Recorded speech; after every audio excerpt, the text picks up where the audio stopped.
السلام علیکم۔ آج منگل ہے، اکتوبر کی 6 تاریخ۔ پاکستان میں اس وقت شام کے 7، بھارت میں 7:30، اور یہاں ہمارے اسٹوڈیوز کی گھڑیوں میں صبح کے 10 بج رہے ہیں۔ وائس آف امریکہ واشنگٹن کی اردو سروس سے میں ہوں خالد حمید، خبروں کے ایک بلیٹن کے ساتھ۔ کورونا وائرس کے شکار امریکہ کے صدر ڈونلڈ ٹرمپ کی صحت میں بہتری آ رہی ہے اور انہیں ہسپتال سے وائٹ ہاؤس منتقل کر دیا گیا ہے۔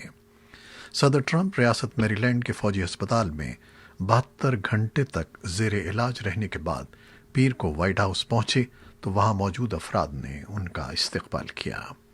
اس سے قبل Walter Reed National Military Medical Center سے ڈسچارج ہونے کے بعد وائٹ ہاؤس کی جانب روانگی سے قبل صدر ٹرمپ نے کہا کہ وہ ہر شخص کے مشکور ہیں۔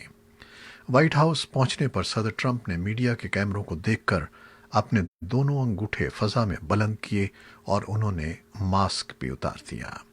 صدر ٹرمپ ہسپتال سے ڈسچارج ہوئے تو انہوں نے ماسک پہن رکھا تھا۔ وائٹ ہاؤس پہنچنے کے فوراً بعد انہوں نے ماسک اتار کر الگ رکھ دیا۔ اس موقع پر وائس آف امریکہ کے نمائندے نے سوال کیا کہ آپ کی طبیعت کیسی ہے، جس پر صدر ٹرمپ نے کہا کہ وہ بہت اچھا محسوس کر رہے ہیں۔ صدر ٹرمپ نے دعویٰ کیا ہے کہ حکومت نے کورونا وبا کے علاج کے لیے زبردست ادویات بنا لی ہیں اور حکومت کو اس وبا سے متعلق بہتر ادراک ہے۔ دوسری جانب صدر ٹرمپ کی انتخابی مہم کے منتظمین کا کہنا ہے کہ ریپبلکن امیدوار 15 اکتوبر کو ہونے والے دوسرے صدارتی مباحثے میں شرکت کی منصوبہ بندی کر رہے ہیں۔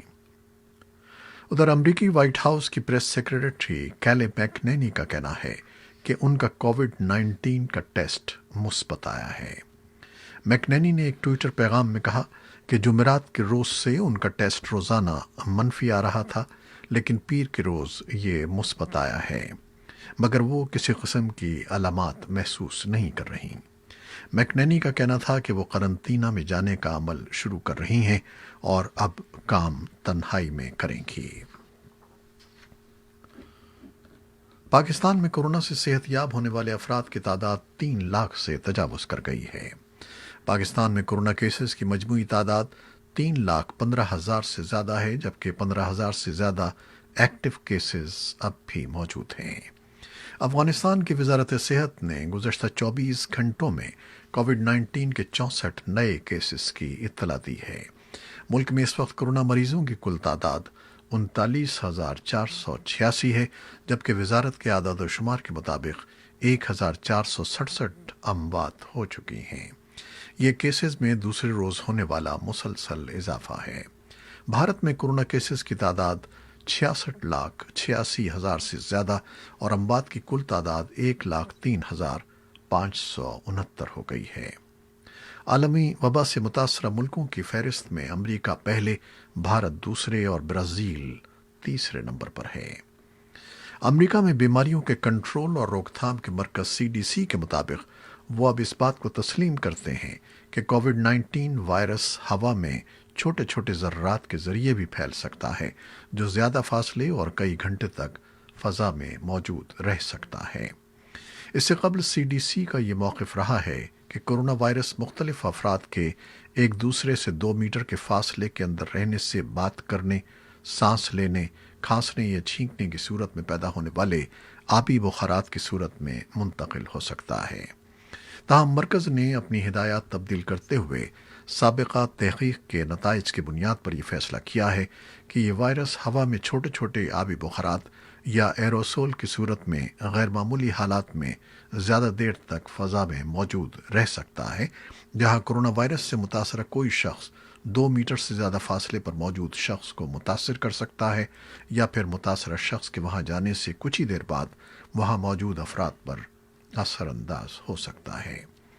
عالمی ادارے صحت کا کہنا ہے کہ دنیا میں ہر 10 میں سے ایک شخص کورونا وائرس سے متاثر ہو سکتا ہے۔ ادارے کے صحت عامہ کی ہنگامی صورتحال پروگرام کے ڈائریکٹر مائیکل رائن نے پیر کے روز کہا کہ ادارے کی تخمینے کے مطابق اس وقت دنیا میں 10% لوگ ممکنہ طور پر کورونا وائرس سے متاثر ہو چکے ہیں۔ افغانستان میں مفاہمت کے لیے امریکہ کے خصوصی نمائندے زلمے خلیلزاد کہتے ہیں کہ امن عمل سے مراد یہ ہے کہ افغانستان کے لیے ایک سیاسی تصفیہ ہو اور اشروں سے جاری جنگ ختم ہو جائے۔ زلمے خلیل زاد اور افغانستان میں نیٹو افواج کے کمانڈر جنرل اسکاٹ ملر نے پیر کی شب دوحہ میں افغان صدر اشرف غنی سے ملاقات کی ہے۔ خلیل زاد نے ایک ٹویٹ میں لکھا ہے کہ انہوں نے صدر غنی کو بتایا کہ افغان قوم کو امن کا موقع نہیں گنوانا چاہیے۔ انہوں نے کہا کہ وہ اسلامی جمہوریہ کے مذاکرات کاروں کی حمایت کرتے ہیں، چاہے ان کا کام کتنا ہی طویل ہو۔ خلیل زاد نے کہا کہ انہوں نے تمام فریقوں سے جو کچھ سنا ہے اس سے ان کو حوصلہ ملا ہے اور اس میں دونوں ٹیموں کی امن سے وابستگی کا عزم بھی شامل ہے۔ سفیر زلمے خلیل زاد نے یہ بھی کہا کہ امریکہ کی حکومت تشدد میں نمایاں کمی پر زور دے رہی ہے۔ وہ کہتے ہیں کہ افغانستان میں تشدد زیادہ ہے اور متعدد جانیں ضائع ہو رہی ہیں۔ ہم اس تشدد میں انتہائی کمی پر زور دے رہے ہیں تاکہ ایک مستقل اور جامع فائر بندی کی جا سکے۔ انہوں نے مزید کہا کہ تشدد میں نمایاں کمی کے نتیجے میں جانیں بچائی جا سکیں گی، اعتماد میں اضافہ ہوگا، امن کی حمایت بڑھے گی اور مذاکراتی ٹیموں کو سرعت سے پیش رفت میں مدد مل سکے گی، اور یہی بات افغان عوام چاہتے ہیں اور اس کے لیے امریکہ ان کے ساتھ ہے۔ افغانستان کی اعلیٰ قومی مصالحتی کونسل کے سربراہ عبداللہ منگل سے بھارت کا 4 روزہ دورہ شروع کر رہے ہیں۔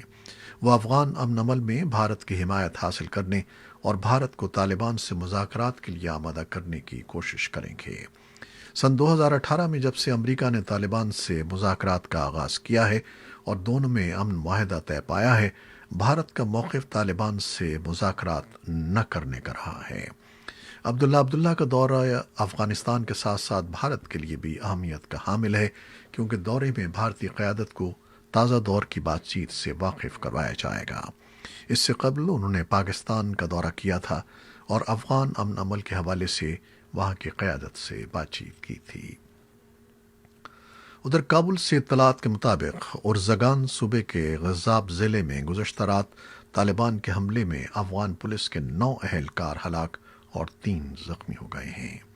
ارزگان کے گورنر کے ترجمان زرگئی عبادی نے وائس آف امریکہ کو بتایا ہے کہ طالبان نے غزاب ضلع کی مرکزی چوکی پر گزشتہ رات حملہ کیا، جو شدید لڑائی کے بعد پسپا کر دیا گیا۔ انہوں نے بتایا کہ افغان پولیس کے متعدد اہلکار ہلاک اور زخمی ہوئے ہیں، لیکن ایک سیکیورٹی ذریعے نے شناخت ظاہر نہ کرنے کی شرط پر وائس آف امریکہ کو بتایا کہ 9 افغان پولیس اہلکار ہلاک اور 3 زخمی ہوئے ہیں۔ 2 ہفتے کے اندر غزاب ضلع میں ہونے والی یہ دوسری سب سے زیادہ ہلاکتیں ہیں۔ امریکی وزیر خارجہ مشرق بعید کے دورے کے دوران آج ٹوکیو میں جاپان، آسٹریلیا اور بھارت کے وزرائے خارجہ سے ملاقات کر رہے ہیں، جس میں خطے میں بڑھتے ہوئے چینی اثر و رسوخ کو کم کرنے کی کوششوں پر تبادلہ خیال کریں گے۔ امریکی وزیر خارجہ پومپیو، جاپانی وزیر خارجہ توشی متسو موٹیگی، آسٹریلیا کے وزیر خارجہ میریس پین اور بھارت کے وزیر خارجہ سبرامنیم جے شنکر کو سفارتی حلقوں میں 4 وزرائے خارجہ کے گروپ سے جانا جاتا ہے۔ یہ وزرائے خارجہ کورونا وائرس کے علاوہ معاشی اور سیکیورٹی سے متعلق تعاون پر مبنی ایک آزاد اور کھلا انڈو پیسیفک گروپ تشکیل دینے پر بھی غور کریں گے۔ یہ چاروں وزرائے خارجہ جاپان کے نئے وزیر اعظم یوشی ہیڈا سوگا سے بھی ملاقات کریں گے، جنہوں نے گزشتہ ماہ سابق وزیر اعظم شنزو آبے کی جگہ ذمہ داریاں سنبھالی ہیں، جو خرابی صحت کی بنا پر مستعفی ہو گئے تھے۔ چاروں وزرائے خارجہ کے اجلاس سے قبل امریکی وزیر خارجہ پومپیو نے اپنے جاپانی ہم منصب موتیگی سے ملاقات کے دوران جاپان کے وہ نئے وزیر اعظم سوگا کو ایک طاقتور لیڈر قرار دیا۔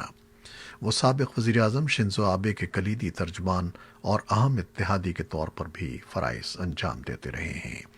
امریکی وزیر خارجہ کا کہنا تھا کہ امریکہ کو توقع ہے کہ وہ جاپانی وزیر اعظم کی حیثیت سے دیر پا اتحاد اور تعاون کے لیے اہم کردار ادا کرتے رہیں گے۔ چین نے 4 وزرائے خارجہ کے اس گروپ کی تشکیل پر تنقید کرتے ہوئے کہا ہے کہ اس کا مقصد چینی ترقی کی راہ میں رکاوٹ ڈالنا ہے۔ آرمینیا اور آذربائیجان کے درمیان ایک ہفتے سے جاری مسلح جھڑپوں کے بعد اب تک درجنوں افراد ہلاک ہو چکے ہیں، جن میں عام شہری بھی شامل ہیں۔ دونوں طرف سے بھاری ہتھیاروں اور ٹینکوں سے ہونے والی گولہ باری کے باعث حالیہ جنگ کی وجہ بننے والے علاقے ناگورنو کاراباخ کا ایک گرجا گھر لوگوں کے لیے اب ایک پناہ گاہ بن چکا ہے۔